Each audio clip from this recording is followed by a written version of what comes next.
the land of endless nights, the frozen frontier, where silence holds secrets older than time. Alaska is a place where beauty and terror walk hand in hand, where the northern lights flicker like ghostly lanterns, and the wilderness swallows the living without a sound. Tonight we descend into the forgotten horrors of this icy graveyard. These are not legends, not whispers. They are the 12 most disturbing true Alaskan horror stories. Step carefully, and remember, the dark is listening. And if you dare to wander deeper, subscribe to Moonlit Fears, because every shadow here has a story. The snow does not bury the dead, it preserves them. Frozen faces staring back, long after their voices are gone. In the winter of 1978, deep in the remote Alaskan interior, a small logging camp went silent.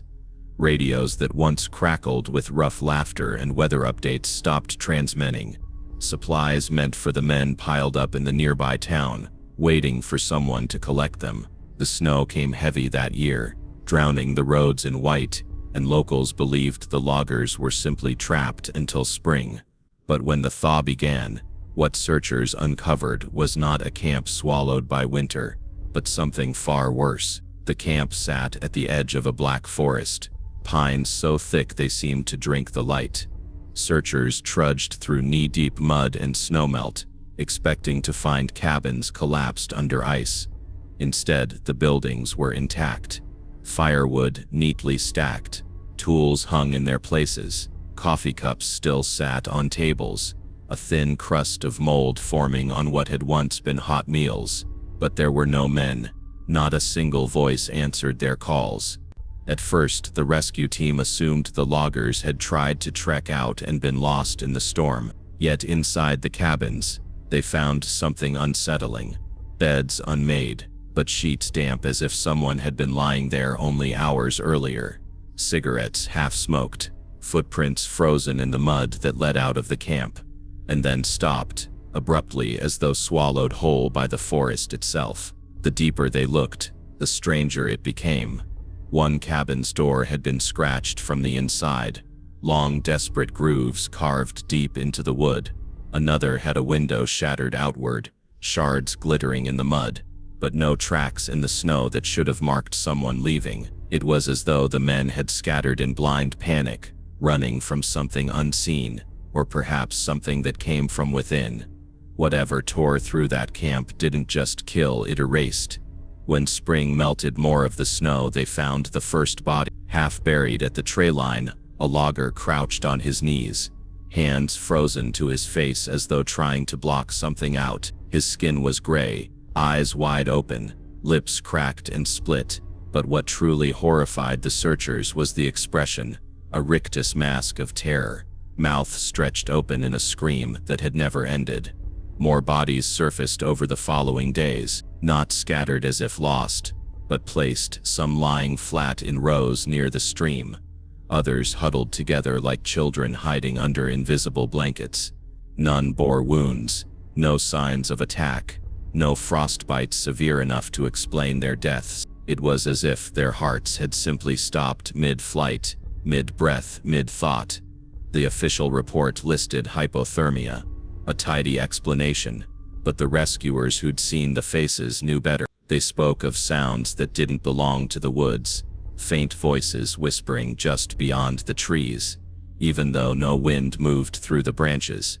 They described how their radios picked up bursts of static that bled into what almost sounded like men screaming, then cutting to silence. Some swore they felt watched the entire time, their own footsteps echoing twice as if someone walked just behind them. The logging camp was abandoned, supplies rotted, and eventually the forest reclaimed it. Today nothing stands but a few rotting beams and rusted tools, but locals refuse to approach, even hunters who know the land well. They say the silence there is not natural. It does not sound empty. It sounds full, like something is still listening, waiting. And each spring, when the ice breaks, there are whispers that new tracks appear where no man walks. At night, travelers report a strange glow seeping from the tray line, like lanterns swaying in the dark. Some who wandered too close claimed to see faces in the frost, not on windows but on the snow itself. Faces pressed upward, mouths open, eyes wide, frozen, but watching. The loggers were never buried. They are still there in the cold earth, preserved, waiting. The dead do not rest in Alaska. They linger, and they remember who trespasses in their forest. And if you think this is the last scream that echoes in the snow, you are wrong. Subscribe to Moonlit Fears and step deeper into the frozen dark. The mystery of the logging camp did not end with the discovery of the bodies. For years, the story lingered in hushed tones among Alaskan townsfolk, carried like frost on the wind. It was not just a tale of lost men. It became a legend, a reminder that in this wilderness, disappearance is not always natural. Some vanish into ice, some into storms, and some into something older. Local authorities tried to bury the truth beneath paperwork: hypothermia, panic, poor preparation. A simple story, neat enough to reassure the outside world, but Alaska does not yield its secrets easily, and the silence surrounding the camp became heavier as time passed. Hunters who stumbled near the area reported strange things. The woods would fall utterly silent, birds vanishing, the crunch of snow echoing unnaturally loud. Some swore they heard axes striking wood, far off in the forest, even though no camp had existed there for decades. As the years stretched on, the camp became a place of fear, not because of what was found, but because of what continued to stir. In the late 1980s, a group of college students, lured by the thrill of ghost stories, hiked to the site with cameras and sleeping bags. They wanted to prove the legend wrong. They wanted to laugh in the face of death and record themselves doing it. They pitched tents near the collapsed cabins, building a fire in the skeletal remains of what had once been the mess hall. Laughter filled the air that first night, their voices echoing strangely in the darkness. They toasted, sang, and dared one another to enter the woods alone. But by morning, their laughter had turned hollow. 2 tents were slashed open from the inside. Cameras left recording captured only static, and of the 6 students who entered the forest, only 2 stumbled back out, barefoot, frostbitten, trembling too violently to speak. Their eyes held the same frozen terror the loggers' corpses had carried years earlier. When rescue came, the survivors were incoherent, muttering about faces in the snow and voices calling them deeper. They never recovered. The camp was not abandoned. It was waiting. After that, the site was officially marked off-limits. Rangers patrolled the area to keep adventurers away, but no one needed convincing. Word spread that the woods themselves had grown hostile. Entire sections of the forest seemed to shift, trails leading hikers in circles until exhaustion forced them to stop. Hunters left offerings at the tri-line, tobacco, food, or carved figures, before entering, whispering apologies as if stepping into sacred ground. But the strangest reports came from the sky. Pilots flying over the area at night claimed to see flickering fires in the snow, entire camps burning where no one lived. Some saw shapes moving in the tri-line, dark figures watching from below, and some swore their radios picked up the old logging crew's voices, men who had been dead for decades, calling for help through static. As time passed, the story twisted deeper. Families in nearby towns began speaking of dreams. The same dream, shared across households. Dreams of walking through snow, of seeing frozen faces buried beneath the ice, of hearing a knock at their cabin door long after midnight. And when they opened it, nothing but silence, and the creeping certainty that something had entered behind them. The site remains untouched, swallowed slowly by the Alaskan wilderness. But locals say on winter nights, when the moon is buried behind clouds, you can still hear the echo of axes, not the living kind, but hollow, rhythmic strikes, as though the men of the logging camp are still at work, forever trapped in their last moments. Some places do not forget death. They replay it, over and over until the living become part of the memory. And so the forest stands, not as a ruin, not as an abandoned camp, but as a graveyard without graves. The men who entered it never truly left. Their fear is etched into the very soil carried on the wind, waiting in the front. And for those who dare to go near, Alaska reminds them that it does not forgive intruders.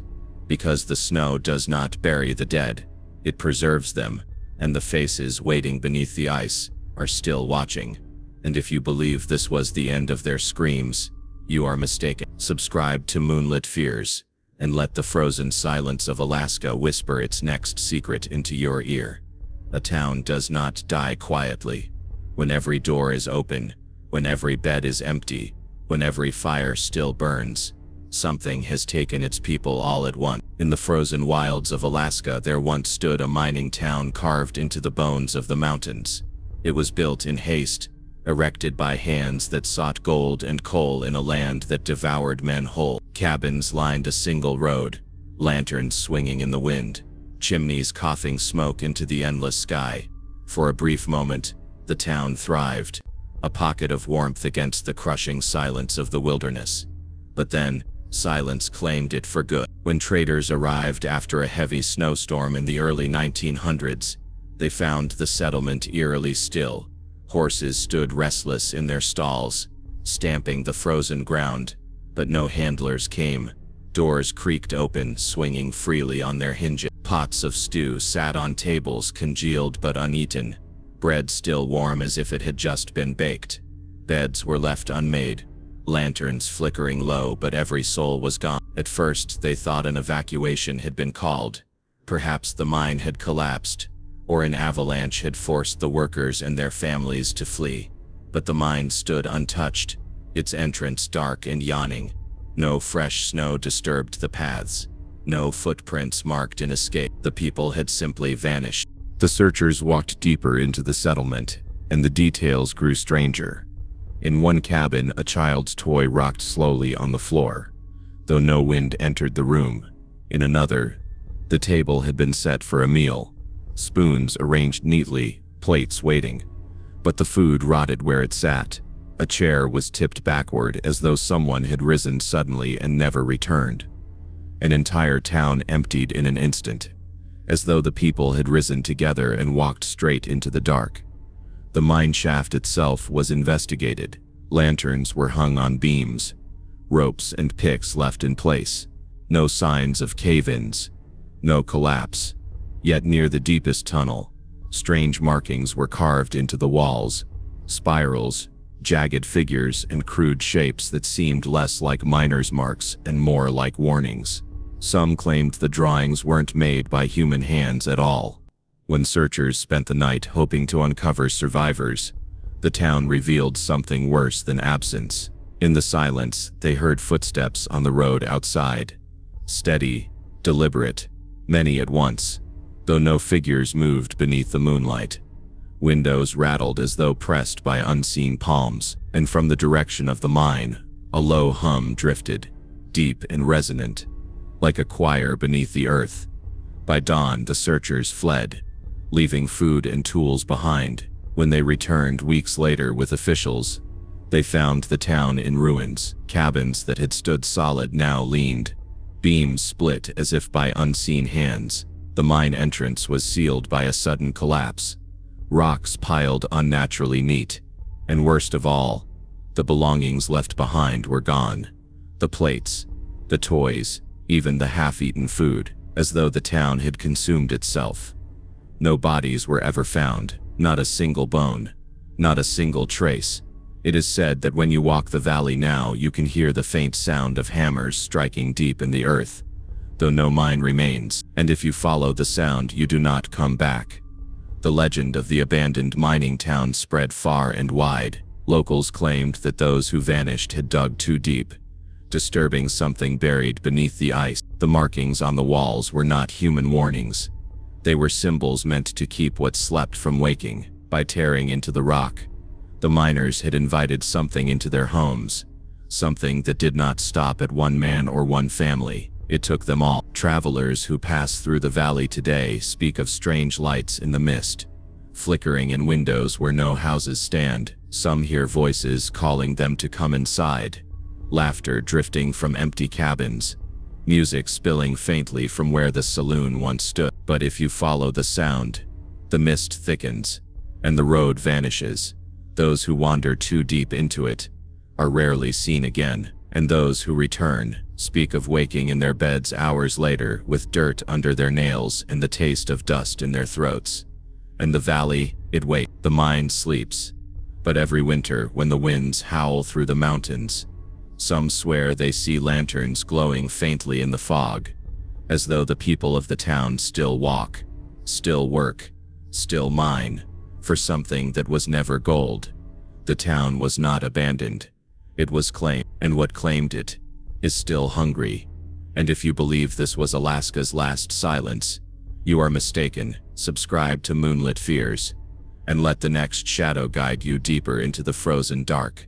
Some places do not stay empty, because emptiness itself becomes alive. The valley where the mining town once stood became a wound in Alaska's wilderness. On maps, the settlement faded into obscurity, its name erased, its roads unmarked. Yet, those who hunted, trapped, or traveled the mountains carried the memory like a scar, a story whispered over campfires with voices low, as if the very trees were listening. In the 1920s, trappers claimed to stumble into the ruin. They described the valley as unnaturally still, snow lying thick on the ground, yet no animal tracks disturbing it. Wolves avoided the area, their howls circling wide but never daring to cut through the center. The trappers who entered said the silence was suffocating, as though the valley itself was holding its breath. What they found unsettled them. The cabins still stood, though weathered by storms and time. The wood was cracked and splintered, but inside there were signs of use. Ashes in fireplaces, melted candles hardened again, coats hanging by the doors. It was as if the inhabitants had returned, briefly, to keep the illusion of life. But then came the footprint, small bare impressions in the snow, too fresh to be old, too numerous to be just one or two stragglers. They circled the cabins, trailed along the road, and vanished into the mist. The trappers followed for a time until the tracks seemed to overlap, spiraling in strange patterns, winding together in shapes eerily similar to the carvings once found in the mine. The living do not leave footprints that vanish into nothing. When night fell, the trappers made the mistake of staying in one of the cabins. They lit a fire, huddled together for warmth, but soon felt the air grow heavy, oppressive. Outside, footsteps began again. At first a few, then dozens. Boots crunching on snow, moving slowly around the cabin. The men held their rifles tight, staring out windows, but the darkness revealed nothing, only the sound of movement.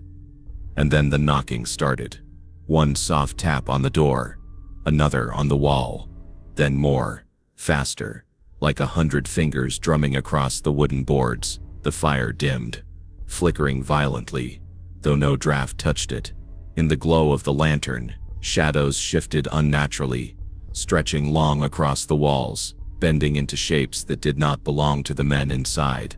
By dawn, the knocking ceased. When they fled the valley, leaving traps and supplies behind, they swore they could still hear the sound of picks striking stone echoing faintly behind them, as though the miners were still at work, underground.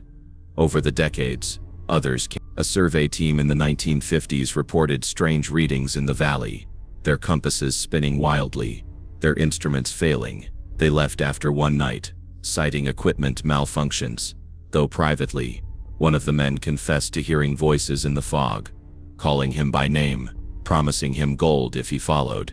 He never returned to Alaska after that. In the 1970s, 2 hikers vanished in the region. Search parties combed the mountains, and eventually stumbled across the valley. What they found chilled them. The hikers' tent, torn but intact, stood pitched beside the crumbling cabins. Inside, their packs remained, sleeping bags rolled neatly, food untouched, but the 2 men were never recovered. Only a trail of barefoot prints led into the mist, stopping abruptly in the center of the abandoned road. The valley does not give back what it takes. It only leaves the illusion that nothing happened. Locals say the town was swallowed not just by silence, but by something beneath, something that demanded its people, demanded their children, demanded more. The mine was never a mine. It was a doorway, carved open by hands too eager for wealth, a doorway that should have stayed sealed. Travelers who walk the valley today speak of hearing voices underground, deep beneath the soil. Some hear picks and shovels, others hear cries for help. The bravest say they hear chanting, not English, not any language they know, but a chorus of tones that vibrate in their bones. Those who linger too long often find their way back to the edge of the valley, with no memory of leaving it, hours missing, and strange marks carved into the snow around them, spirals, circles, warnings. One story tells of a pilot flying over the mountains. On a clear night, he swore that as he passed over the valley, he saw lanterns burning in the ruins, dozens of them glowing warm in the cold. He reported it to locals, thinking a group of campers had set up there. But when a team went to investigate the next morning, the valley was empty. No fires, no lanterns, no tracks, just silence. Some believe the town still lives, not as it once did, but in a state between. The miners and their families are said to walk the valley endlessly, bound to the place they awaken, and anyone who enters risks joining them, vanishing into a mist that swallows both flesh and memory. And so the valley remains, a scar on the land, a wound that refuses to heal. The cabins still stand, the mine still hums, and the road still waits. But if you step across that threshold, you will not return as you were, if you return at all. And this was not the last town swallowed whole by Alaska's shadows. Subscribe to Moonlit Fears, and follow the trail into the next story waiting in the dark. The ocean does not bury its dead, it keeps them adrift, waiting to be found.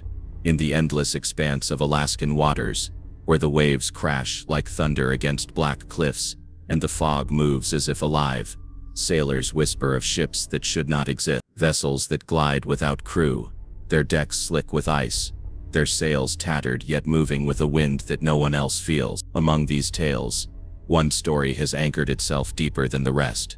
The ghost ship that surfaced and vanished in the Gulf of Alaska, leaving behind only fear and speculation. It began in the late 1930s, when fishing trawlers out of Kodiak reported seeing a schooner drifting far from the usual routes. At first, it appeared harmless, an older vessel, its wood darkened by age, its mast leaning slightly. Yet the longer the fishermen watched, the less sense it made. No smoke rose from its chimney, no lights glowed from its portholes, and yet it moved, not with the tide, not with the current, but as if it chose its own course. The men attempted to signal it with flares, but the schooner gave no response. When they approached closer, their engines groaning in the rough surf, they heard it, a sound like chains dragging across wet planks. Then came another sound, faint, almost too faint to notice. Voices, not cries, not screams, but murmurs, dozens of them, layered and overlapping, speaking words the fishermen could not understand. The sound drifted over the water like a prayer carried by the wind. One crew swore they saw figures moving on the deck, pale shapes drifting in and out of the shadows. But when the schooner turned slightly with the swell, the deck was empty.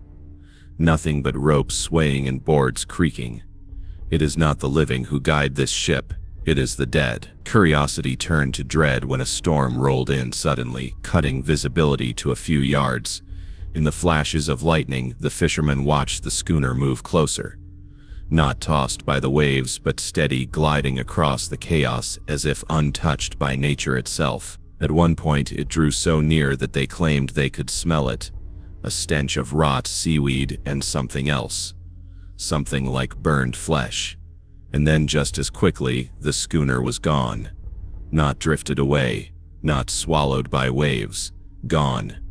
When the storm cleared, the sea was empty, but the story did not end there. Decades later, in the 1960s, a cargo vessel reported striking something in those same waters. The crew rushed to the deck, fearing collision with an iceberg. Instead, they saw nothing, but when they inspected the hull later, deep gouges ran across the steel as if clawed by something massive. The captain, shaken, admitted privately that just before the impact he had glimpsed a ship in the fog, wooden, rotted, and crude by shadows. Fishermen continued to whisper about the phantom vessel. Some claimed that seeing it was an omen, a warning of storms, shipwrecks, or death. Others believed it carried the souls of drowned sailors, doomed to wander until someone took their place.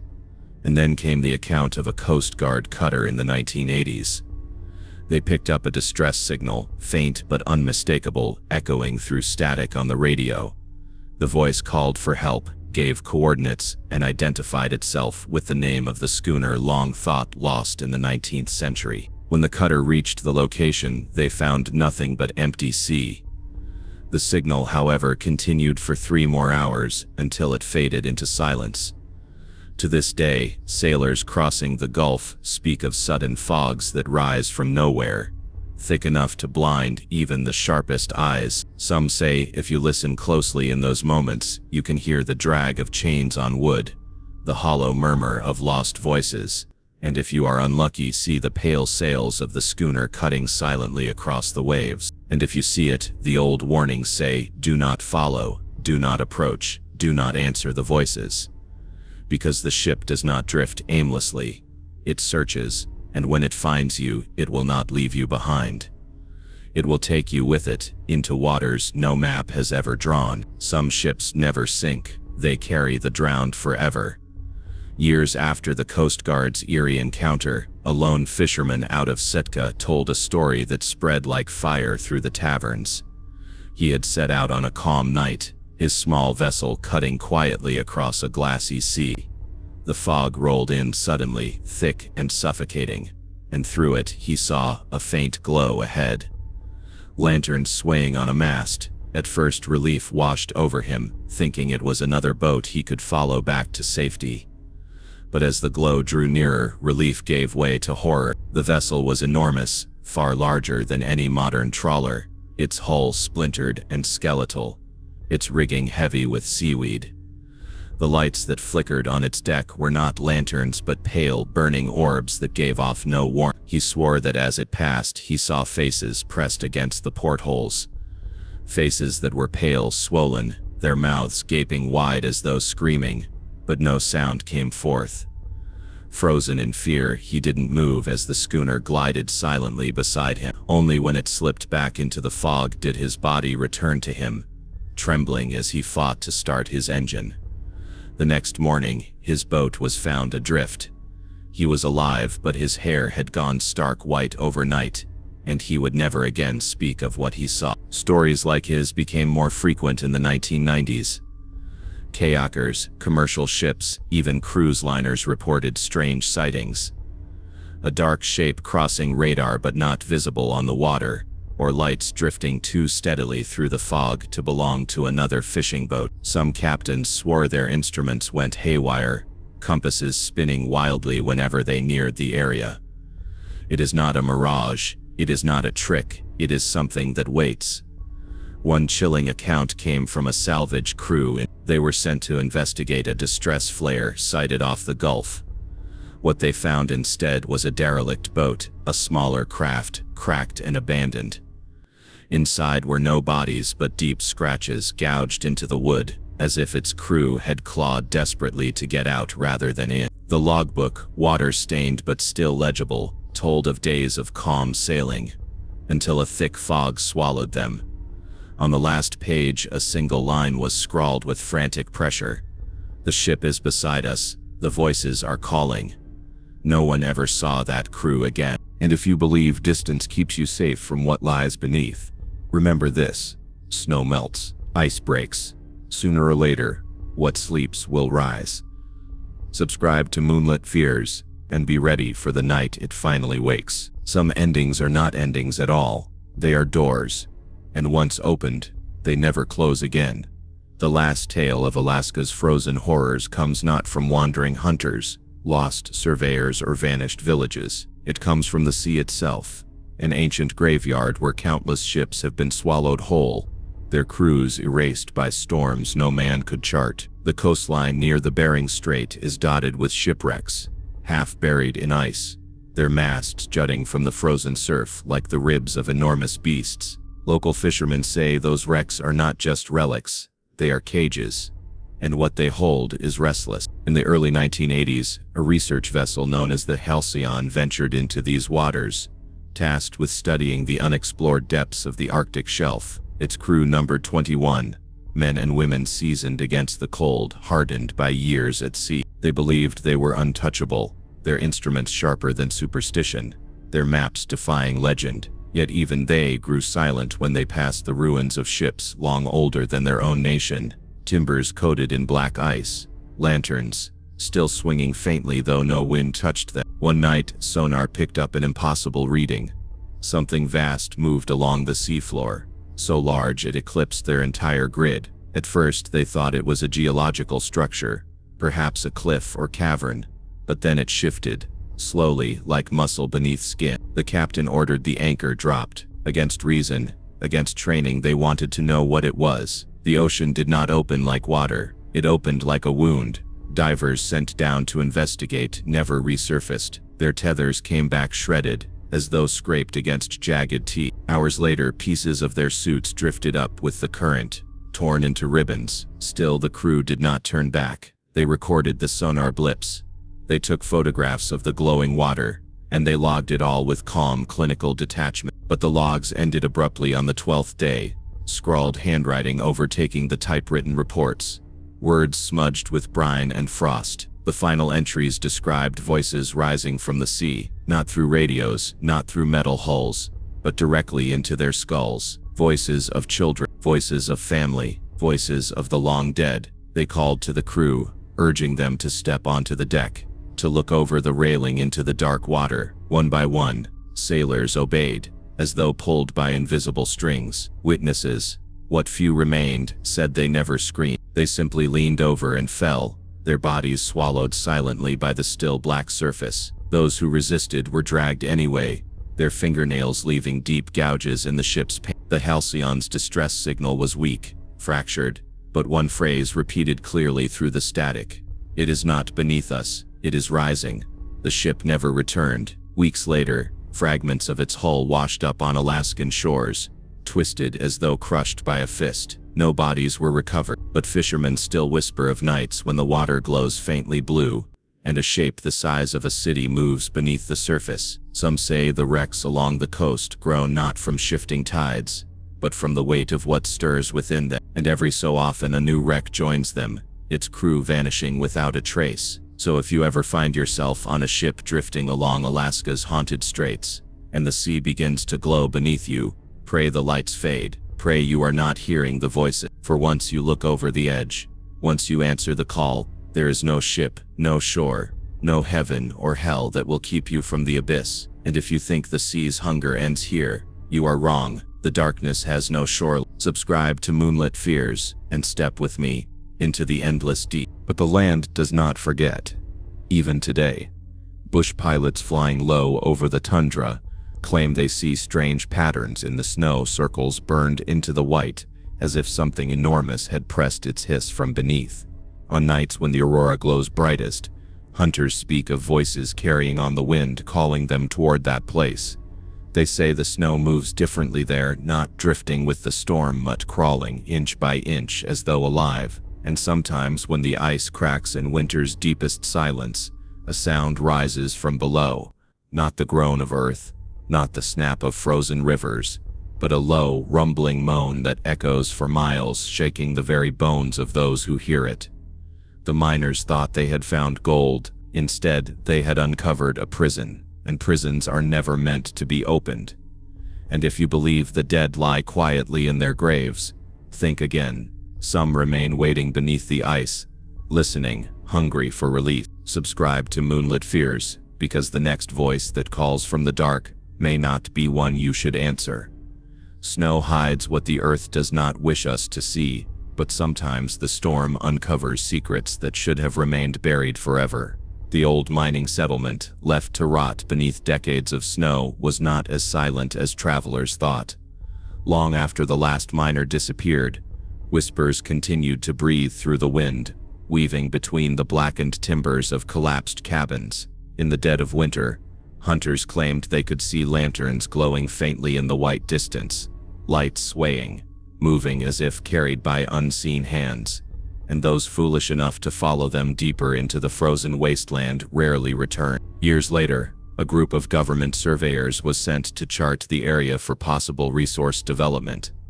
They were warned by elders in a nearby village to stay away. The land, they were told, was cursed. The warnings were laughed off. Science, after all, left no room for superstition. Armed with maps, instruments, and the arrogance of reason, the surveyors trekked into the white wilderness, eager to complete their work. For the first 2 days, everything was routine. Temperatures were brutal, the wind merciless, but they were prepared. Yet even in their early notes, unease crept into the margins. Compasses twitched strangely near the abandoned site, their needles spinning slowly as if reluctant to settle. Radio signals crackled with faint distortions, carrying sounds that resembled voices whispering under static, and the snow seemed too deep around the ruins, drifting higher than anywhere else, as though the earth itself was trying to bury something. When they reached the collapsed mine, the team noted that the ice sealing it was strangely warm to the touch, slick with condensation despite the sub-zero air.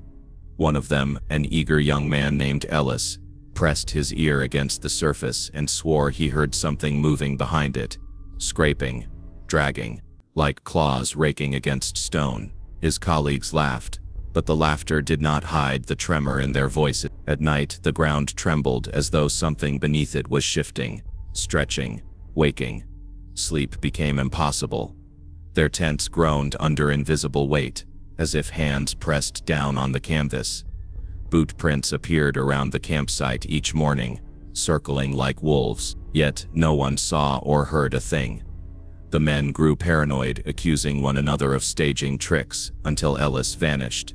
His sleeping bag was torn open from the inside, and his boots stood neatly outside the tent flap, half filled with snow.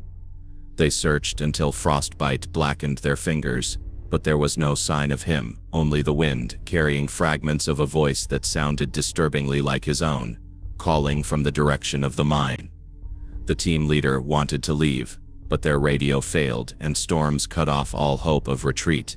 They were trapped, just as the miners had been over a century before. On the 5th night, the ground gave way. Snow and ice collapsed into a vast cavity where the mine had once been. Those who peered over the edge saw not tunnels, but an endless black hollow pulsing with faint blue light, as though the ice itself had veins that glowed. In the shifting glow, something moved. Not a man, not an animal, but a shape that seemed to fold and unfold like a body still trying to decide what it wanted to be. The team fled, stumbling through drifts as the ground behind them cracked open. One by one, they were swallowed by the Only 2 survivors stumbled back to the village weeks later, their faces raw, their eyes frozen wide with horror. They did not speak of what they had seen. They could not. Their tongues were pale and scarred, as though burned by ice from within. Since then, no surveyors, no hunters, no wanderers have dared venture near. Yet bush pilots flying overhead still report strange lights glowing in the snow. Sometimes when the aurora burns brightest, they swear they can hear voices over their radios, voices begging, screaming, whispering in tongues long dead. Whatever the miners unearthed was not a fossil. It was not dead. It waits beneath the ice, patient, listening, dreaming of warmth and blood. And one by one, they were. Cabin doors slammed open with invisible force.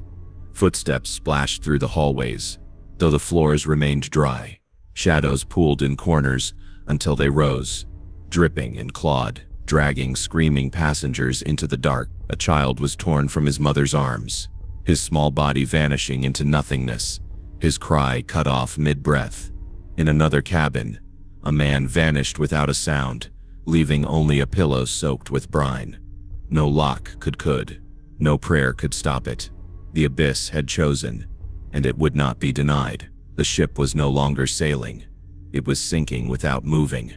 Near dawn, the survivors gathered on deck, too afraid to remain alone. They watched as the horizon bent, the sea curving upward on all sides, as though they had slipped into a bowl carved from water. And at the center, directly beneath the ship, something stirred. The water swelled, bulging upward, but it was not a wave. It was the surface of something rising, something that had slept beneath them all along. Its size was beyond comprehension, its form shifting, ungraspable. Eyes blinked open like stars across the water, and mouths yawned wide enough to swallow ships whole. The abyss was alive, and it was hungry. When the sun finally broke through, it did not bring salvation. Its light only revealed more clearly what they had been too afraid to see. The ship was surrounded. Hands, thousands of them, pale and rotting, breaking the surface of the water. Some reached upward, others waved, and some simply floated like severed limbs. The passengers screamed, but the sound was useless. The ocean had no need for screams. It already had their voices. By the next day, dozens more were gone. Those who remained were no longer sure if they were alive, or if they were already part of the abyss, waiting to be pulled under. And when they closed their eyes, they no longer dreamed of land or safety or escape. They dreamed of the choir, of endless black water, of voices calling them home. And if you think the ocean takes without reason, you are wrong. It takes with purpose. It takes what it already owns. Subscribe to Moonlit Fears, because some stories do not end with survival. They end with surrender. They say, the dead rest beneath the soil, but in Alaska the ground does not always keep its secret. Far north, in a place where winter never truly ends, lies an abandoned mining settlement, long forgotten by maps and swallowed by snow. Only the oldest trappers whisper its name. Their voices, low as though speaking too loudly, might stir something still waiting beneath the permafrost. No one dares enter the ruins, not because of wolves or the cold, but because of what was unearthed when men tried to dig too deep into the frozen veins of the earth. It began in the late 1800s, when miners seeking gold carved their way through glaciers and stone. For months, they struck nothing but ice and silence, until one morning, the picks of 3 men clanged not against rock, but against something hollow. At first, they thought it would perhaps an ancient tree, trapped and preserved for centuries. But when the ice split open, they saw it was bone, not human, not animal, but something colossal, its shape impossible to name. The foreman ordered the men to dig it free, convinced it might be a fossil worth fortune. They hacked for days, their fires burning day and night to melt the stubborn frost. What emerged was not a skeleton in full, but fragments, an arm-like limb, with too many joints, a skull that seemed half-formed, and ribs that curled inward instead of outward, as though meant to keep something in. The miners laughed nervously, telling themselves it was only a beast of a long-dead age. But when the wind howled through the empty sockets of that broken skull, it did not sound like wind. It sounded like breath. The frozen earth had not preserved the dead. It had imprisoned the living. After the bones were disturbed, the settlement changed. Dogs refused to eat, pawing at the snow, until their nails tore and bled. Shadows stretched unnaturally long across the snowfields, as though the sun were bending around something unseen. At night, the men awoke to sounds echoing through their cabins, dragging footsteps, muffled knocking beneath the floorboards, and voices speaking in languages none of them knew. One by one, the miners began to vanish. Some were found wandering barefoot in the snow, their faces blue, their eyes glassy, whispering about the hunger in the ice. Others were never found at all. Only their boots remained, standing neatly outside their cabins, as though they had stepped out of them willingly. By spring, the survivors fled, leaving behind everything: tools, gold, and bodies half buried where they had fallen. When other settlers tried to reclaim the site years later, they found the cabins collapsed, the mine sealed with a wall of ice thicker than stone. Nothing grew there, not even lichen. The air itself seemed heavier, pressing into the lungs, urging them to leave. And so the place was abandoned, erased from records, remembered only in whisper. The abyss below had begun reaching up, one by one, to claim its own. Halfway through the night, the ship began to groan as though something were pulling from beneath. The decks trembled, the beams creaked, and the hull bent inward with a force that no current could explain. Passengers clung to the walls as the floor seemed to tilt toward the ocean, as though the vessel itself were being dragged into the pit below. They prayed the engines would push them free, but no speed mattered in a place that had no wind, no wave, no movement. The ship was not sailing anymore. It was sinking in still water. And then came the sound. Not thunder, not storm, but a low, rhythmic thrum, like the heartbeat of something colossal beneath the waves. It pulsed through the hull, rattled in their bones, and filled their skulls with unbearable pressure. Some collapsed to the floor, bleeding from their ears, eyes rolling back in agony. Others stood smiling, swaying, listening, their lips moving in time with the sound as if it were a hymn they had always known. The thrum grew louder until it no longer sounded like a heartbeat. It sounded like footsteps. Something massive was rising from the abyss, step by step, dragging itself upward. The sea did not move, but the ship rose and fell as though lifted by a hand too large to comprehend. The passengers gathered at the windows, staring into the still water, and there they saw it, vast shapes shifting in the dark, too big to be real, too endless to be seen in full. Tentacles curled in the deep, mouths opened where no head should be, and eyes blinked across its form like stars in the void. The abyss was not empty, it was alive, and it had been waiting. By morning, dozens were gone. Not taken by storms, not lost in confusion. Their cabins were open, their belongings untouched, their beds still warm. They had been chosen, and those who remained felt the mark upon them, a heaviness that pressed against their hearts, whispering that they too would follow soon. The abyss never forgets. The abyss never forgives. The abyss never lets go. And if you think calm waters mean safety, you have never sailed where the ocean sleeps. Subscribe to Moonlit Fears, because the sea will wake again, and when it does, you will hear your name. The ocean never takes what it cannot keep, and those it keeps are never returned. The second night over the abyss was not met with fear alone, it was met with surrender. The passengers who remained on board were divided. Some barricaded themselves in their cabins, clutching rosaries, charms, or the last fragile remnants of hope. Others wandered the decks as if drawn by invisible strings, their eyes vacant, their footsteps light, as though they had already accepted their fate.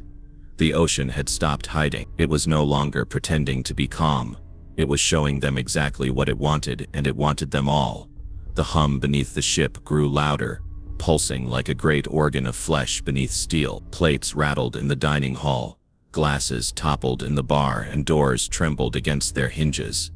The crew attempted to steer, to push forward, but the instruments betrayed them. Compasses spun endlessly, depth meters failed, and maps became meaningless in a place where directions did not exist. The ship was not moving across the ocean, it was being held still, like prey pinned beneath the gaze of a predator. One man, fevered and shaking, tore through the halls muttering about the choir. He claimed he could hear voices rising from the water, not whispers anymore, but a full chorus, harmonizing in tones that rattled his rib. When others listened, they too began to hear it, a sound like thousands of people humming in unison beneath the waves. But the voices did not rise and fall like human song. They droned, low and constant, a single note that stretched on forever, a note that seemed to thrum in perfect time with their heartbeats, bending them, molding them. The sea was not asking them to listen, it was forcing them to join. That night, the first body surfaced. A woman who had vanished the day before appeared floating beside the hull, but she was not bloated, not decayed. She looked preserved, untouched by the ocean. Her eyes wide open and staring upward. Her lips moved silently, as though still singing the endless note. The crew dared not bring her aboard, for even in death she looked alive. Instead, they watched as her body slowly sank again, pulled downward by unseen hands, disappearing into the black. The abyss had returned her only to remind them that she was never theirs to keep. By midnight, the glassy water began to change. It shimmered with colors that did not belong to the sea, sickly greens, bruised purples, shimmering reds that bled outward in veins across the surface. Faces appeared again, clearer now, pressing harder against the glassy skin of the water. But they were not the faces of strangers. They were the faces of those who had vanished. Passengers and crew alike, staring upward with mouths moving in the rhythm of the song. The living recoiled in terror, but the chosen among them pressed their hands to the glass, weeping, begging to be taken below. That night, the chanting grew unbearable. The passengers curled into their cabins, clutching pillows, pressing hands against their ears, but nothing could drown it out. For those who resisted, the song became pain, a searing ache in the skull, a burning pulse in the veins, a pressure behind the eyes that threatened to burst them. And for those who surrendered, it became something else entirely. Ecstasy. Their bodies relaxed, their lips curled into smiles, their eyes glazed over as they ivered along word for word, syllable for syllable, as if they had known the song all their lives. The sea was not outside anymore. It was inside them. A woman was found walking barefoot along the outer deck, humming the tune as she traced her fingers along the railing. Her skin was pale blue, her lips cracked with salt, her eyes unfocused. When the crew approached, she turned to them with a smile too wide, too unnatural, and stepped over the edge without hesitation. The splash was loud, but the silence that followed was louder. They searched the water, shining lights into the blackness, but she was gone before the ripples even settled. One by one, others followed. Some walked calmly to the railing, others vanished in the dark of their cabins, leaving only damp footprints across the floor. By dawn, more than a dozen had disappeared. The ship's log recorded them as lost at sea, but those who had heard the song knew better. They had not been lost. They had been called home. The remaining passengers avoided mirrors, for too often they reflected faces that were not their own. They avoided sleep, for their dreams were nothing but corridors that led deeper into water. They avoided each other, for behind every human face they saw the sea staring back. And yet, despite all efforts, they could not avoid the truth. They were not survivors of this voyage. They were witnesses, kept alive only long enough to spread the story. And as the ship drifted further into the endless gray, they understood the horror too late. The silence had not been a curse. It had been an invitation. And if you believe the sea only claims those who drown, you are wrong. It claims all who hear its voice. Subscribe to Moonlit Fears, because the ocean has many voices, and one day it will call yours. The ocean hides its darkest truths, not in storms, but in the calm that follows. The passengers who had endured the previous nights began to notice something far worse than vanishing voices, shifting shadows, or frozen air.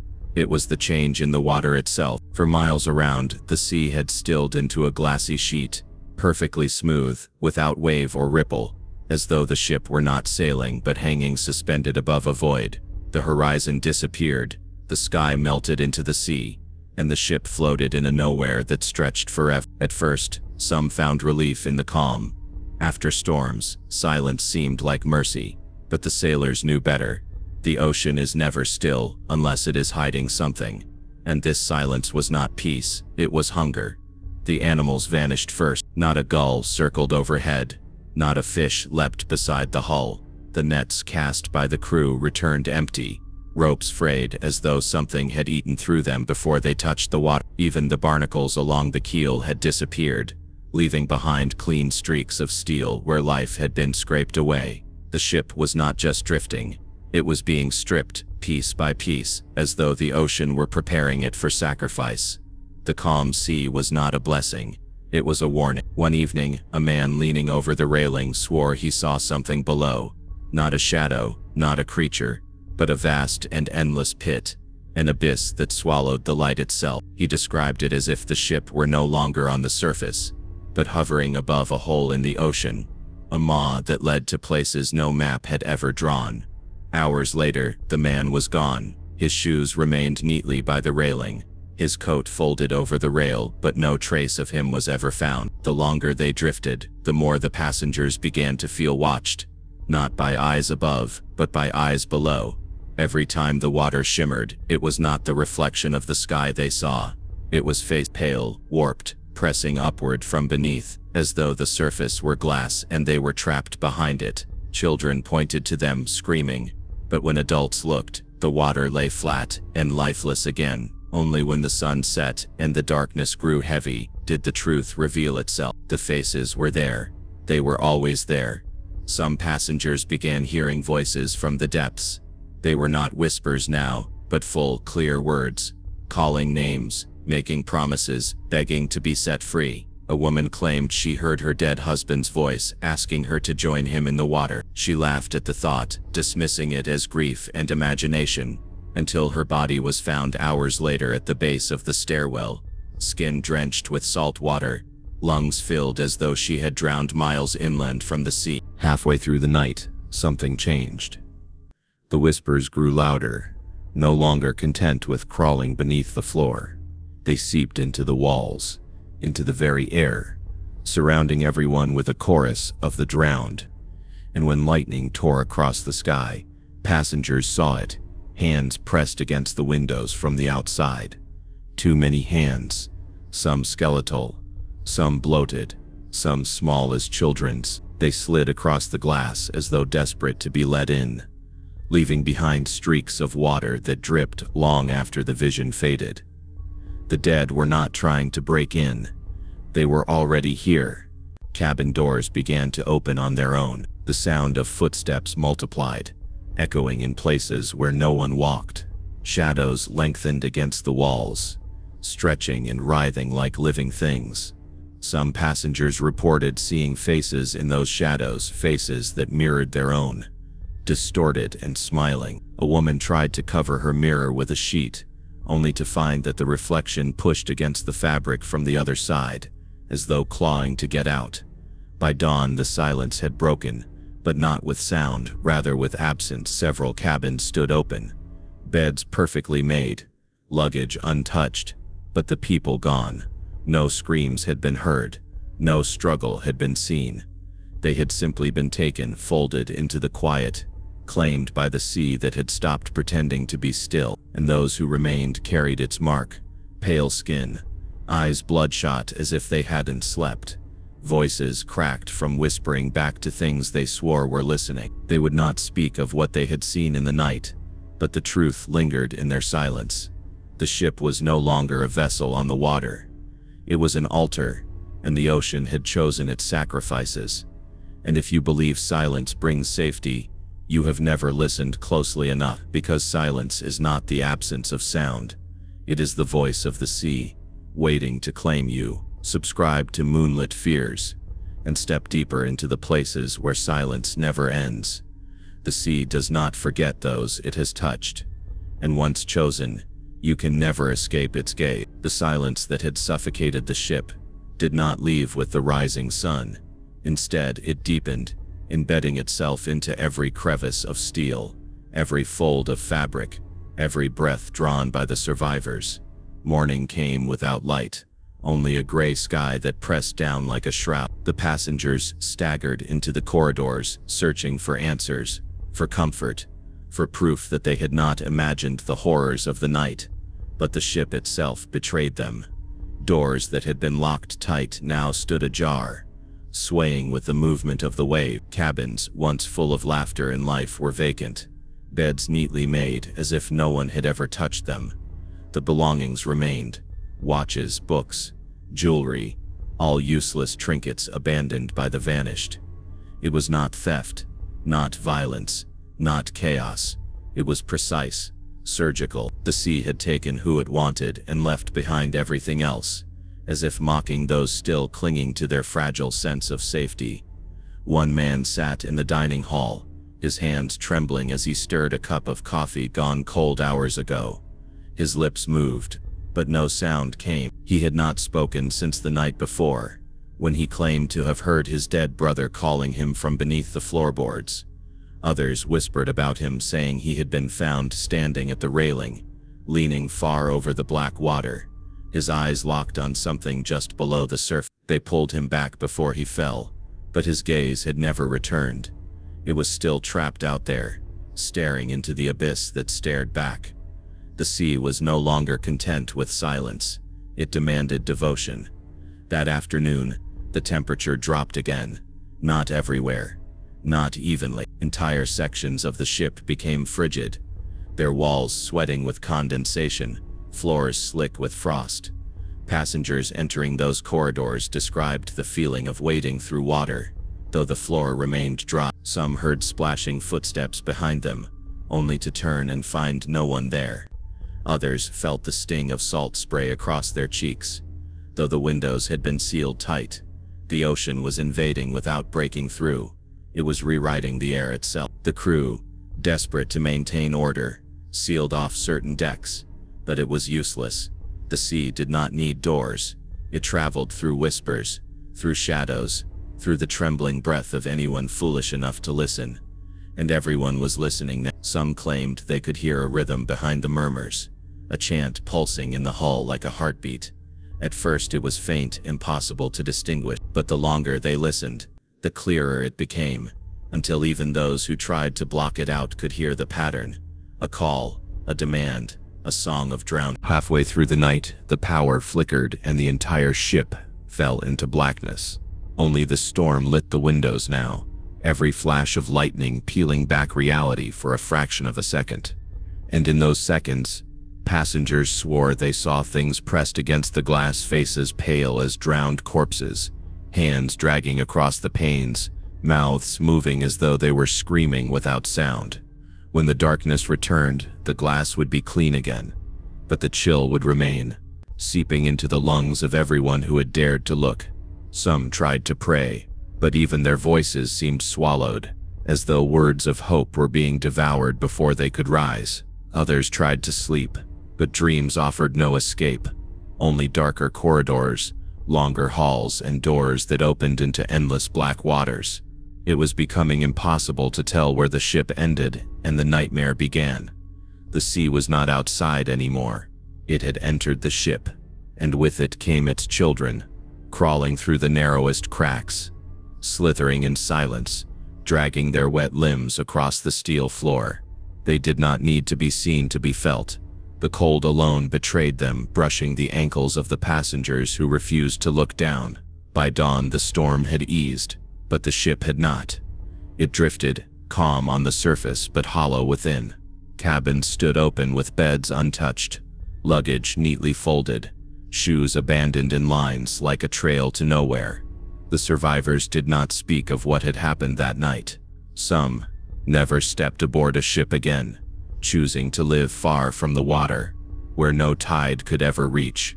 Yet even in their homes, miles from the ocean, they still woke gasping for breath, choking on salt water that was never there, hearing the faint sound of dripping behind the walls. And if you think the ocean lets its chosen escape so easily, you are wrong. It waits, it remembers, and it will find you again, when you least expect it. Subscribe to Moonlit Fears, because the sea is never finished, and neither are we. The silence of the sea is not peace. It is the pause before something dreadful awakens. The ship drifted through a stretch of ocean where no currents flowed, no stars pierced the black sky, and no wind dared to move. To the passengers, it felt as if they had entered another world, a hollow pocket where time had slowed, trapping them in a cage of stillness. At first, they found comfort in the calm. After nights of storms and relentless crashing waves, this sudden tranquility seemed like mercy. But mercy can wear the mask of malice, and in that silence, the ocean began to breathe. It started with a low hum beneath the decks, a vibration that passengers felt more than heard. Cups rattled on tables, mirrors quivered against the walls, and some swore their own bones trembled with it. Then came the smell, not salt, not brine, but something rotten, like flesh left too long in the dark. The crew blamed the engines, though no machine could carry such a stench. No one spoke aloud the truth they feared, that the ship itself had sailed into a graveyard, and the dead were stirring below. One woman woke in the night to find her cabin colder than ice. Her breath smoked in the air, and the glass of water by her bedside had frozen solid. Yet outside, the air was warm, humid, still. The cold belonged only to her room. And she was not alone in it. The reflection in the mirror showed her bed empty, though she sat right there, trembling, clutching her blanket. Something had taken her place in that glass, and it watched her with hollow eyes. When she screamed, the mirror cracked down the middle, a jagged wound splitting its surface, but the reflection remained smiling long after she turned away. The ocean does not steal all at once. It first weakens you, until surrender is the only choice left. By the second night, the silence was unbearable. Every creak of wood, every faint shuffle of feet, every shallow breath became magnified. The passengers stopped gathering together, too afraid of what they might hear in the quiet of others. Instead, they stayed locked in their cabins, doors bolted, ears pressed against the silence, waiting for the next sound to come. It came and whispered, not the whispers of people, but the whispers of the sea. They drifted up through the floorboards, soft and patient, like voices just below the surface of water, murmuring in languages long forgotten. Some passengers claimed the voices were calling them by name. One man swore he heard his mother's voice, though she had been dead for 20 years. He followed the sound down the corridor, barefoot, eyes half closed as if in a trance. He was last seen at the far end of the hall, opening a door that should not have been there. A door that led not into another cabin, but into pure, endless darkness. He never returned. As hours passed, the air thickened, heavy as if it were pressing down on every chest. The crew tried to calm the passengers, but even their words faltered when the lights began to dim. Not flicker, not fail, but dim, as though the darkness was feeding on the glow itself. Candles burned low, torches sputtered, and for moments, at a time, the ship became a coffin adrift on black water, swallowed whole by shadows. The eighth story belongs to the Aurora Queen, a cruise ship that vanished in 1965 on its way through the Gulf of Alaska. Unlike other wrecks, the Aurora Queen was not torn apart by ice or swallowed by hidden reefs. No wreckage was ever found, no distress call was recorded, and no lifeboat drifted back to shore. The ship, its crew, and more than 300 passengers simply disappeared. Yet the sea did not remain silent. Months after the Aurora Queen vanished, fishermen along the Aleutian Islands began reporting something strange. On certain fog-heavy nights, their radios would crackle with faint transmissions, voices, warped and distant, calling for help. Some said the messages included names of passengers who had been aboard the Aurora Queen. Though those people had been listed dead, the calls always ended the same way, with a long, shrill note, like metal tearing underwater. One fishing captain recorded a transmission himself. It began with a woman's voice begging for rescue, giving coordinates that placed her far out in the open sea. Then, midway through, her voice changed, stretching, distorting, as though something else was speaking through her throat. The captain destroyed the tape a week later after his youngest deckhand threw himself overboard without explanation. Only words the boy left behind were scribbled in charcoal on the deck. "She called my name." The sea does not forget a ship that vanishes. It keeps its echo, replaying it for those who listen too long. Investigators dismissed the reports, but the legend grew. Survivors' families swore they received calls at home, their phones ringing in the dead of night, static heavy on the line. Some heard the voices of their lost loved ones pleading, others only the faint sound of water dripping. The strangest of these calls came to the family of Captain Willis, who had commanded the Aurora Queen. His wife swore she heard his voice, calm but hollow, telling her not to look for him because the ocean does not give back what it takes. But the ocean does give back. It gives back voices, long after the bodies are gone. In 1971, a cargo vessel traveling near the Gulf reported a sighting that chilled even hardened sailors. Through the mist, they spotted a cruise ship drifting without lights. Its hull matched photographs of the Aurora Queen exactly. The cargo crew sounded their horn, but the ship did not respond. They swore they could see figures standing on its decks, motionless, staring out across the water. Before they could approach, the fog swallowed it whole, and when it cleared, the sea was empty. To this day, fishermen claim the Aurora Queen still sails on storm nights, its decks glowing faintly with lanterns, its passengers forever trapped in silence. Those who cross its path say they hear faint music carried across the waves, as though a dance still plays in its ballroom. But if you listen too long, the music shifts into something else, something shrill, metallic, like the tearing of the earth itself. No wreck has ever been located. Some believe the ship slipped into a hidden trench, its hull crushed in darkness. Others believe it never sank at all, that it sails in a place not bound by time, reappearing only when the sea decides. And if you think the ocean cannot keep a ship whole for eternity, wait until you see lights in the fog where no vessel should be. Subscribe to Moonlit Fears, and let the lost call to you. The sea does not forget, and tonight it remembers you. The storm had only begun, yet the ship felt as though it were already breaking apart under the pressure of something far older than weather. The passengers who had huddled for warmth and safety were now drifting apart, retreating into their cabins, each door closing like a coffin lid sealing shut. The corridors groaned with every sway, metal bending, whispering like bones snapping under unseen hand. And in that silence between thunder and wave, there was something else. Something crawling, slithering, moving beneath the layers of steel and sea. A woman pressed her ear to the wall of her cabin, certain she had heard footsteps pacing directly outside. But when she opened the door, the hallway stretched endlessly empty, dimmed by flickering lights that hummed like dying insects. Still, the sound did not stop. It seemed to shift, sometimes above her, sometimes beneath, sometimes just behind her. Though no shadow followed, she closed the door quickly, too afraid to check again, unaware that the sound had already slipped inside, coiling in the darkness behind her bed. The ship was no longer carrying people alone. It was carrying something that fed on their fear. It grew bolder with every crash of lightning, every scream muffled by the howl of the wind.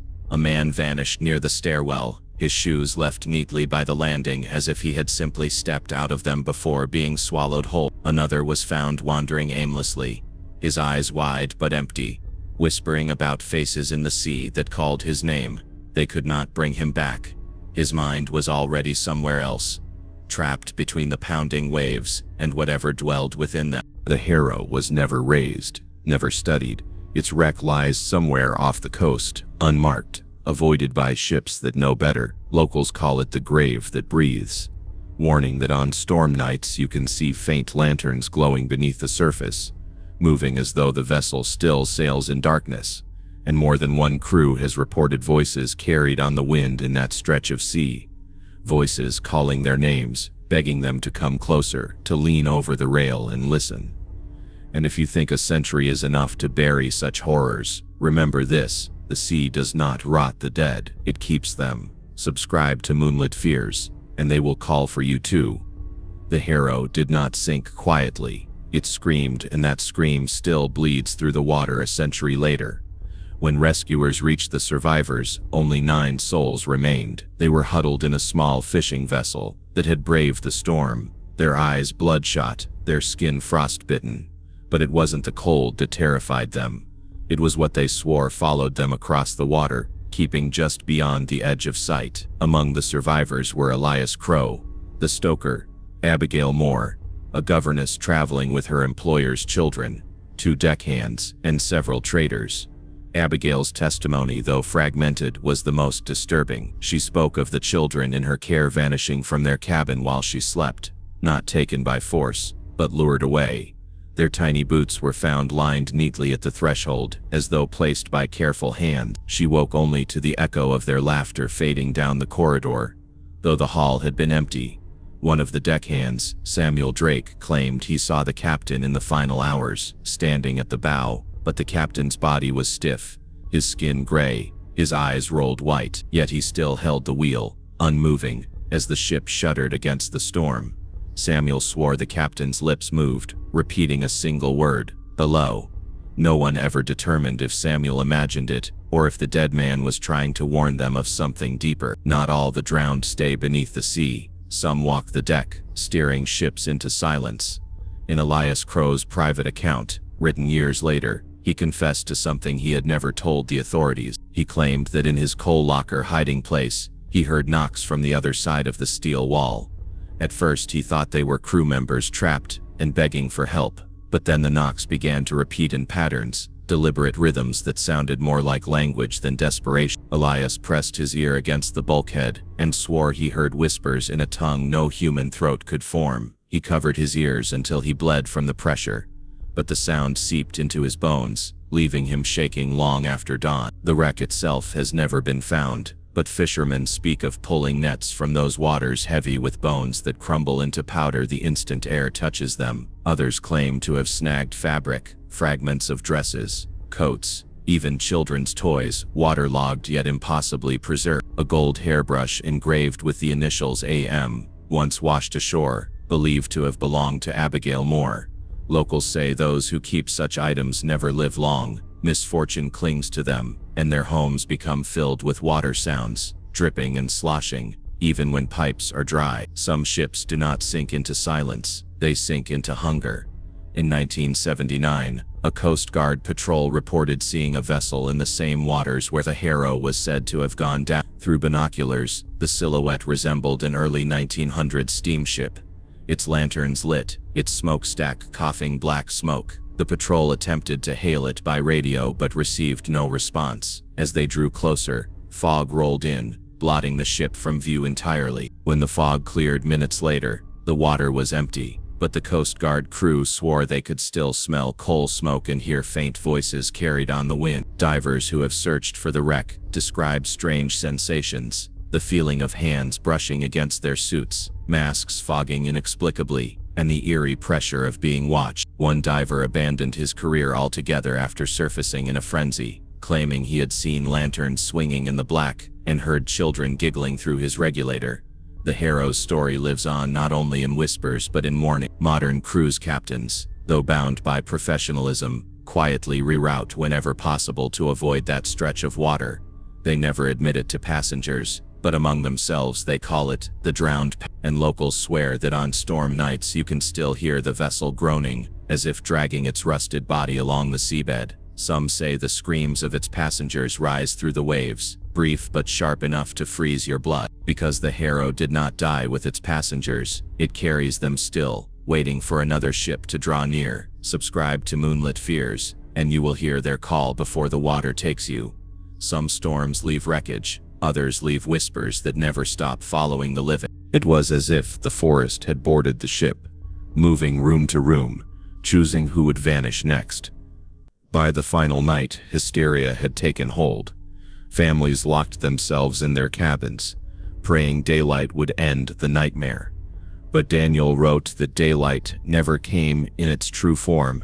The ship entered a fog so thick it seemed endless, a fog that swallowed the sun itself. He recalled staring out at the horizon, waiting for dawn, but the light never shifted beyond a dim, ghostly gray. In that haze, he swore he saw shapes, tall, angular shadows walking along the surface of the water, keeping pace with the ship. When the Northern Star finally reached port, its survivors staggered off in silence. Some refused to ever board a ship again. The company decommissioned the vessel, claiming financial strain. But the locals knew better. They said the ship had been marked, claimed by something it had crossed paths with in the Tongass. Years later, fishermen still spoke of seeing the abandoned hull drifting silently along the coast, its decks lit by lanterns, though no soul walked them. They said if you listened closely, you could hear passengers' laughter echoing faintly, quickly turning to screams, and those who ventured too near swore they saw figures standing on the decks, motionless, staring out across the water, their eyes glowing faintly like embers in the mist. The Northern Star may have been retired, but its legend was not. It became part of the coast, part of the forest, part of the silence, and silence, in those woods, is never empty. Because silence in Alaska is not absence, it is hunger, and hunger always returns. Subscribe to Moonlit Fears, and you will hear its call. The dead do not always stay beneath the snow. Sometimes they wait for ships to pass, reaching up through the ice with frozen hands.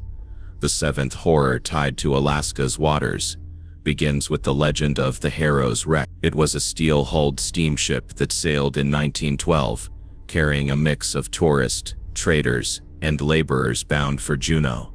At the time, the inside passage was both treacherous and alluring. Narrow channels choked with icebergs, mountains rising like black teeth on either side. Yet the Harrow was considered sturdy, nearly unsinkable. That is, until the night it struck something no chart had marked, and its voyage was swallowed whole. The official record states that the vessel collided with an ice floe and sank within hours, leaving fewer than a dozen survivors from more than 100 passengers. But among coastal villages, the story grew far darker. Survivors whispered not of ice, but of figures climbing aboard in the storm's height, shapes with pale skin, water dripping from hollow eyes, moving with jerks like marionettes pulled from the sea. One survivor, a stoker named Elias Crow, described in his personal diary how the crew first noticed the sea turning black beneath the moonlight. Waves lapped against the hull, thick and tar-like, leaving stains that no one could scrub away. Then the screaming began. Passengers who had gone topside to glimpse the storm returned pale, unable to describe what they had seen. Elias claimed the ship's dogs, kept for sled runs at the destination, howled and tore at their cages until their throats bled. And then the first body was found. A sailor named Briggs, sprawled on the deck, eyes open and glazed white, his skin crusted in frost. Though the storm had not yet reached them, his lips were blue, frozen mid-whisper. Those who leaned close swore they heard faint words escaping still, though his lungs held no breath. It was not the ice that claimed the Harrow, it was what came crawling over it. Panic tore through the vessel. The captain ordered lifeboats prepared, but the sea itself seemed to resist. Ropes snapped as though cut. Davits froze solid, and when one boat finally touched the water, it capsized instantly, flinging men into the freezing current. Yet Elias wrote that what truly doomed them were the walkers, pale shapes dragging themselves onto the deck, their clothes tattered, their mouths opening and closing with no sound but the hiss of escaping brine. Passengers pressed into the dining hall, praying and clutching at each other. Some swore they recognized the faces of the dead, not strangers, but loved ones long buried. A woman fainted at the sight of her brother, drowned years before in Sitka Sound, climbing over the railing with seaweed tangled in his jaw. The ocean was not empty that night. It was a graveyard rising to the surface. Elias survived by locking himself in a coal locker, where he remained until dawn. When he finally crawled out, the ship was tilting, its decks half submerged. The walkers were gone, leaving only the dead, sailors frozen at their posts, passengers curled in corners, their faces contorted in terror. He clung to wreckage until a fishing boat pulled him from the icy water, but even then he claimed he was not alone. The fishermen swore his body was dry when they hauled him aboard, as if the sea had refused to touch him. On the third night of the voyage, when the Northern Star slipped quietly past a stretch of uninhabited coastline, the first disappearance occurred. A passenger named Helen Grant, a widow in her 60s, was last seen sitting alone on the promenade deck, wrapped in a shawl and humming to herself. She often walked the ship's perimeter at night, finding comfort in the sea air. But when morning came, her shawl was found snagged on the railing, torn as if yanked by force. The logbook simply noted her as missing at sea. But the sea was calm that night, too calm. The crew tried to reassure the passengers, but unease spread like frost. Then, on the following evening, another guest, Robert Yates, a school teacher traveling with his wife and children, vanished. His wife claimed he stepped outside their cabin to get fresh air, but he never returned. His shoes were found near the railing, dry and neatly placed, as though he had walked out of them. No splash had been heard. No alarm was raised. By the fifth night, panic was beginning to take hold.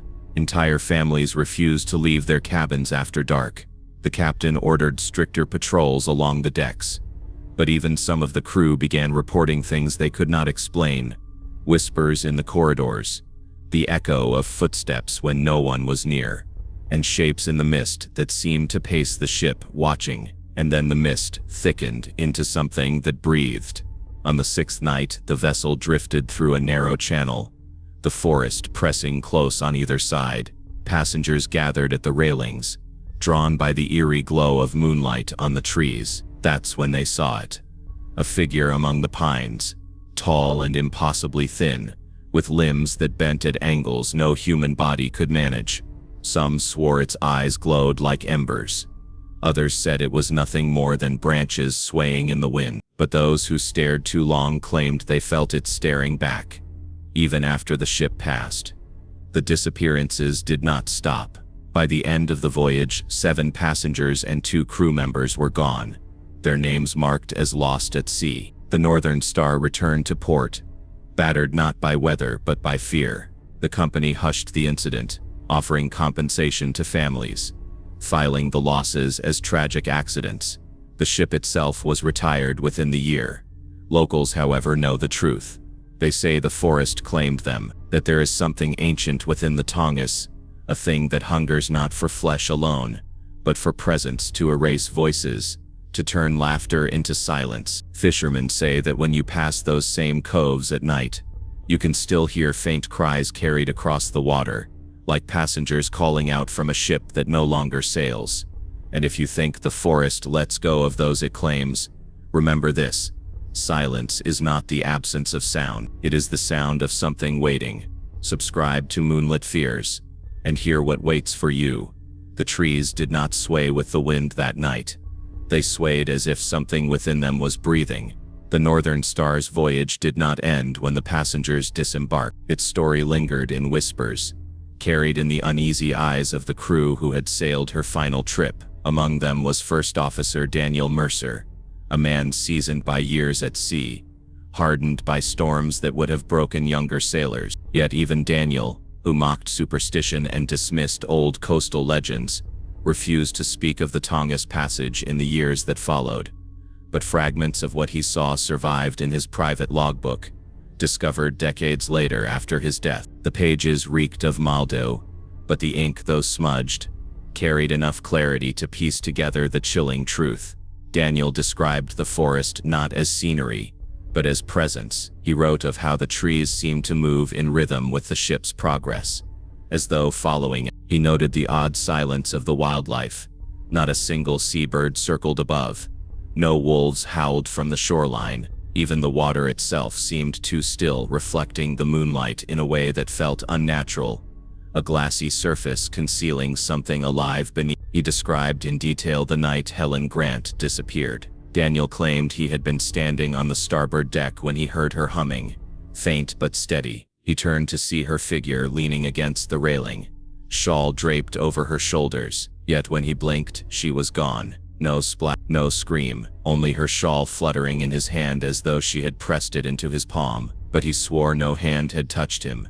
What vanishes without sound is claimed by something that does not need to be seen. The strangest entry, however, came from the night Robert Yates vanished. Daniel wrote that he saw Robert standing on the deck staring into the mist. His body was stiff, rigid, as though bound by invisible chains. Daniel shouted his name, but Robert did not turn. Instead, he stepped out of his shoes, one careful motion at a time before walking forward into nothing. Daniel rushed toward him, but where Robert should have been was only air, cold and empty. Other entries spoke of footsteps pacing in unoccupied corridors, doors creaking open despite being bolted, and the sound of dripping water in cabins far from any pipe. Passengers reported dreams of the forest, as though its roots were reaching through their minds. One woman claimed to wake in the night with soil beneath her fingernails, though she hadn't left her bed. There was also Samuel Price, a man whose arrogance seemed untouchable, a businessman wealthy beyond need, who treated the voyage as another stage for his boasts. He carried with him 2 heavy trunks filled with documents and trinkets he insisted were more valuable than gold. In the warmth of the dining hall, he had laughed at the storm warnings. He told the crew that ships bend but do not break, that fear was for the weak. But when the vessel groaned and twisted under the weight of the sea, Samuel's voice was the first to falter. And when the first lifeboat overturned, he screamed louder than anyone. Among the younger passengers was Evelyn Carr, only 19, traveling with her aunt, She had been raised on ghost stories of the Alaskan coast, and she kept a journal where she wrote every night as though her words might tether her to life itself. In her neat handwriting, the last page was simple: "The sea does not want us here." That sentence would be found, smudged with salt water, pressed between pages stiffened by frost. But the sea does not erase evenly. It chooses. It lingers on some while dragging others whole into its depths. By the time the rescue ship sighted the wreckage days later, the ocean had returned to calm, its surface glassy, its cruelty hidden. Pieces of timber drifted like gravestones. A single lifeboat floated half-filled with slush, its ropes torn as though clawed apart. Inside it lay three forms: Margaret, Samuel, and Evelyn's aunt. Their bodies frozen stiff, eyes wide as if still staring at something unseen. But Evelyn was gone. Her journal was found wedged in the folds of Margaret's coat, suggesting she had handed it off before the sea claimed her. The rescuers reported something stranger still. The frozen bodies bore scratches across their arms and faces, marks too deliberate to be the work of ice or debris. They were wounds made in frenzy, as if the passengers had fought one another in those final moments. Yet the lifeboat carried no weapon, no sign of struggle beyond the bodies themselves. Some whispered they had turned against each other when hunger gnawed and madness set in. Others believed something else had joined them in the boat, something that left no trace but terror. It was the silence in their frozen throats that spoke loudest, a silence that screamed of horrors unspoken. The official report listed the cause as exposure and drowning, but among the rescuers rumors spread like wildfire. One claimed to have seen faces beneath the water when they approached the wreckage, pale and half-formed, staring up from the deep. Another swore he heard voices calling from the fog that night, voices that matched the names on the ship's manifest, though those people had already been confirmed dead. And so the tragedy was buried beneath ink and paper, the names of the dead inscribed in neat columns. But the sea does not forget. Locals in the villages along the coast would tell of wreckage washing ashore months later, boots filled with seawater, but no feet, trunks of Samuel's belongings torn open with papers inside shredded like confetti, and a gold locket belonging to Margaret, still frozen shut, though the ice had long since melted away. The legend grew in whispers, that the dead had not truly left the sea, that they wandered its surface on storm nights, climbing aboard vessels unseen, waiting for someone to notice too late. Fishermen swore they heard knocks against their hulls as if hands beneath the waves were demanding entry. And always when the fog grew thick and the sea fell eerily calm, some swore they saw a young girl's face drifting just below the surface. Evelyn, her lips forming words that could not be heard, only felt like a chill inside the chest. The ocean kept their secrets, but the shore remembered their screams. To sail too close was to tempt their return, and if you think the sea has told all of its stories, you are wrong. It waits for more names to carve into its silence. Subscribe to Moonlit Fears, and step closer to the water. The forest does not need to roar to kill. Sometimes it waits, silent until you realize you've walked into its mouth. The sixth tale comes from the frozen wilds of southeastern Alaska, where cruise liners drift past untouched forests, their decks glowing with laughter, while just beyond the tray line, something older than memory waits. The story is tied to the Tongass, the largest national forest in America, a labyrinth of pines and ice-fed rivers. Most ships pass without incident, but one vessel, the Northern Star, carries a tale too dark to be explained away by storm or superstition. The Northern Star was a mid-sized cruise liner, favored by travelers who wanted to avoid the glamour of larger ships. Its journey in 1983 was meant to be serene, a coastal route showcasing glaciers, waterfalls, and towering mountains. Among the passengers were families, retired couples, and a few adventurous souls drawn by the mystery of Alaska's untamed beauty. What they did not know was that the crew had been whispering of strange encounters weeks before their voyage began. Fishermen had reported gutted salmon washing up along the shorelines, their bodies split cleanly, their eyes removed. Some said wolves had been sighted where no wolves should be. Others spoke of a sound, not wind, not thunder, that seemed to follow the ships that sailed too close to the forested coves. And if you think you've heard the last scream echoing across this wilderness, you are wrong. Subscribe to Moonlit Fears and follow deeper into the dark. The wind carries voices that should not exist, and every echo feels like the land itself warning you to turn back. In Alaska's endless wilderness, there are places untouched by human hands, places where the silence itself feels alive, waiting, listening. Chapter 5 begins with a story from the frozen north. The Lost Valley locals refuse to enter. They call it Hollow Deep, though no official map dares to mark it. Hidden between mountains that forever stay draped in mist, Hollow Deep is said to swallow those who dare wander too far, their screams echoing long after their bodies have vanished. It began in the late 1980s, when a group of 4 young hikers set out on a trip to explore uncharted routes along the Brooks Range. They were no amateurs, experienced climbers, survivalists, and trackers, but their mistake wasn't lack of preparation, it was choosing Hollow Deep. The valley had long been rumored to hold caves with strange carvings on the walls, signs that something ancient once lived there. Stories whispered of hunters who went missing, of sled dogs who refused to cross the entrance, howling in terror at the threshold. But adventure blinds reason, and the hikers entered anyway. For the first 2 days, the valley was strangely beautiful. The mist hung low, muffling every sound, as if the world itself had been wrapped in thick cloth. Their campfires burned oddly dim, as though the air resisted flame. At night, their sleep was plagued with restless dreams. One described hearing heavy footsteps circling the tent. Another claimed the snow beneath her sleeping bag felt warm, like a hidden pulse beating beneath the earth. By the 3rd night, they were no longer alone. Something moved in the mist, close enough to feel, but never close enough to see. Their journal entries, found later near the mouth of the valley, reveal a chilling descent into dread. The first note was written calmly, a simple remark about strange shadows against the fog. The second grew shakier. We heard breathing, not ours, too close. By the 4th entry, panic had taken hold. It's following us. We can't see it. We can't leave. When a rescue team eventually entered Hollow Deep weeks later, they found the remains of only 2 hikers. One was sitting upright against a boulder, eyes wide open, frozen in terror, his hand still clutching a torn scrap of journal. The other lay face down in the snow, his skin unnaturally pale, as if drained of life. The other 2 were never found. Their names still echo in missing persons reports, though locals claim their screams can sometimes be heard when the wind cuts across the valley.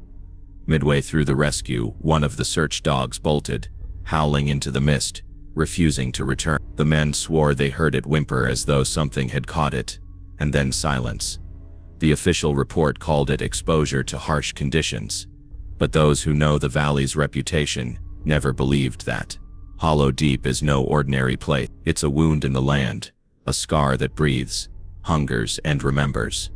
The mist isn't fog, it's something alive, something that wraps itself around you and keeps you for its own. Even today, seasoned hunters refuse to pass through it. They say once you hear the breath in the mist, it's already too late. The valley has noticed you, and when it notices, it never lets go. And if you dare think Hollow Deep is just a story, remember, Alaska hides its horrors well, until you step into them. And when you do, there is no walking back. So before you close your eyes tonight, ask yourself, if you heard breathing in the dark, but nothing was there, would you know whether it was outside you, or already inside? And if you crave more terrors like this, do not look away. Subscribe to Moonlit Fears, because the next story waits in the shadows and it's already watching you. The snow had no mercy that night. It swallowed not just footprints, but entire stories, leaving behind only silence colder than death. As the blizzard raged, the survivors of the stranded vessel clung to hope in a way that felt more like denial than strength. Among them was Margaret Hale, a woman whose life had been defined by duty. She had boarded the ship not for luxury, but to accompany her husband Richard, a retired Navy officer, who had insisted this voyage would be his last chance to feel the sea before age crippled him. Margaret had always been the quiet strength in their marriage, the one who steadied him when nightmares of war returned. the one who read aloud when his eyes grew weak. On the deck that first night, she had looked out at the horizon and whispered that it was beautiful. By the second night, that beauty had curdled into a terror no word could soften. Thomas Hale was the eldest of the group, a man of 48, his beard frosted white before winter ever touched it. He was a hunter of reputation, someone who had walked the Yukon trails since boyhood.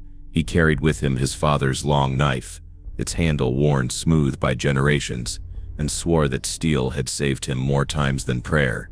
To the younger men, Thomas was a guide, a teacher, and a reassurance that no storm or beast could end what experience had already conquered. David Collier was different. He was only 25, light on his feet, a man of restless humor. He joked even as the frost turned his eyelashes white, humming low hymns at night to keep the silence away. He had come north chasing not just game but the promise of proving himself. The Yukon was a place where men became legends, and David was hungry for that. Samuel Price, the quietest of the three, carried journals wherever he went, while Thomas sharpened his knife and David sang his tunes. Samuel would write pages filled with maps, weather notes, sketches of animal tracks. He believed the wilderness could be understood if only enough of it were recorded. At night, while others slept, he scribbled in dim lantern light, his breath fogging over ink. And the fourth, though often forgotten in retellings, was Edgar Finn, stocky, silent, a man who trusted his dogs more than people. He spoke in short sentences, if at all, but his sled and his hounds were the strongest in the valley. Edgar had no need for reputation. Survival was his language, and the wilderness was the only companion he sought. Together they formed a party no one doubted. Experienced, balanced, strong. If any men could survive the depths of Yukon winter, it was them. The first 3 days passed without trouble. Thomas led them along the river's edge. David brought down elk with his rifle. Samuel filled his journal with sketches of antlers and paw prints, and Edgar kept the dogs steady in the biting wind. Fires burned each night, and laughter rose with the smoke. But on the fourth day, everything shifted. The storm swept in so suddenly it felt summoned. Snow roared across the valley, blanketing the ground so thick it swallowed the hunters' voices. Samuel tried to note the weather even then, his handwriting jagged, the ink freezing before it dried. "Unnatural storm," he wrote. "Feels alive." They camped in a grove of pines, the wind rattling branches like bones. Thomas assured the younger men storms came and went quickly in these parts, but even he kept his knife close that night, eyes reflecting the fire. The dogs whined and snapped at shadows, their fur bristling at something unseen. At dawn, the storm relented, leaving silence sharper than any blade. Their camp was as it had been, rifles ready, food untouched, the half-skinned elk frozen where it hung. Yet the hunters themselves were gone. The search party that found the camp described the trail that followed. At first, the men had walked in single file toward the river, boots pressing deep into fresh snow. Then the stride lengthened, grew uneven, as though they had begun to hurry. Farther still, the steps became erratic, some prints deep from running, others shallow, scattered, confused. It was as if the hunters no longer followed Thomas's lead, but fled in all directions at once. And then the prints ended, not faded, not buried, ended. 4 sets of boots pressed into ice at the river's center, stopping mid-stride. Beyond them, only unbroken snow stretched to the horizon. No cracks in the ice, no blood, no bodies, nothing. Tracks do not vanish on ice. Men do not simply stop walking. Thomas's knife was found lying on the snow, its blade stained not with blood but with frost, as though it had been frozen solid in seconds. Samuel's journal was discovered a week later, carried downriver by the thaw. Most of its pages were smeared, but one entry remained legible, scrawled so violently the paper tore. "Something walks under the ice. It is following us." Locals whispered that the men had not died but been taken. Hunters reported hearing boots behind them on frozen rivers, only to turn and see nothing but emptiness. Some swore they glimpsed shapes moving beneath the clear ice. Human forms, faces pressed upward, mouths open in silent scream. The dogs still refused to cross those stretches of river, pawing the snow. eyes wide with terror. Years later, when more men vanished in the same valley, the old-timers gave the place a name, not in English, not in maps, but in the language of warning, the step beyond, a place where footprints ended, not in death, but in something worse, a claim. The Yukon does not forget, and neither do the lost. If you ever follow tracks across a frozen river, pray they do not stop.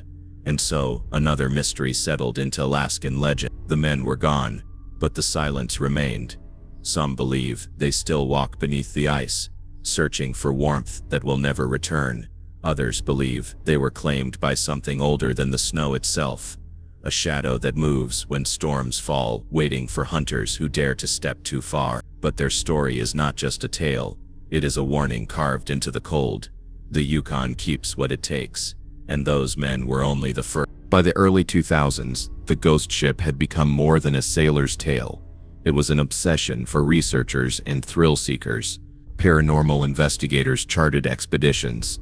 Sonar teams scanned the ocean floor, but all they found were false leads and broken equipment. A documentary crew attempted to capture the Phantom on film, but when their boat returned to harbor, every tape and hard drive was inexplicably blank, as though never recorded. And yet, the reports never stopped. To this day, coastlines along the Gulf whisper of that phantom vessel. They say it appears more often during moonless nights, when the sea is black and the fog thick as wool. Some believe it is a cursed relic, a 19th century schooner lost in a violent storm, damned to forever roam in search of safe harbor. Others whisper of something older, something not of this earth, wearing the shape of a ship the way a predator wears the skin of its prey. The most disturbing stories are of those who claim to have heard the whispers. Voices calling from the water, just beyond the boat's edge. They start faint, like the echo of a conversation. But as the listener leans closer, the whispers sharpen, forming words in a tongue they do not know yet, somehow understand. A promise, an invitation, a command. And those who lean too far, those who answer back, are never seen again. Their vessels are later found drifting empty, gear untouched, engines sputtering, but no crew remains. Only the faint stench of rot lingering in the air, as though something unseen had been there moments before. The Gulf of Alaska hides many graves. Some float, some follow, some are still looking for you. Even now, sailors swear that the ghost ship remains. A vessel adrift between life and death, drawing in the lost, the curious, and the unlucky. A ship that does not seek rescue, it seeks replacement. So if you ever find yourself on the waters of Alaska, and a fog rolls in thick enough to blot out the stars, listen closely.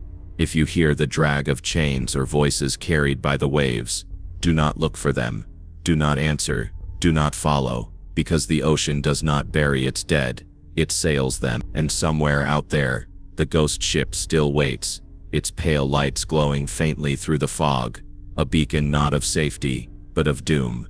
And remember, these are not just stories, they are warning. And if you dare to walk further into the dark, subscribe to Moonlit Fears, because this voyage has only just begun. In the Yukon, the snow does not just cover tracks, it devours them. The story begins in the winter of 1951, when a small group of experienced hunters set out into the Yukon wilderness, north of Fairbanks. They were men accustomed to the brutal cold, men who had lived through winters that broke outsiders within days. Their packs were heavy with supplies, their rifles cleaned and oiled, their maps inked with every detail of rivers and game trails. They expected hardship, of course. They did not expect disappearance.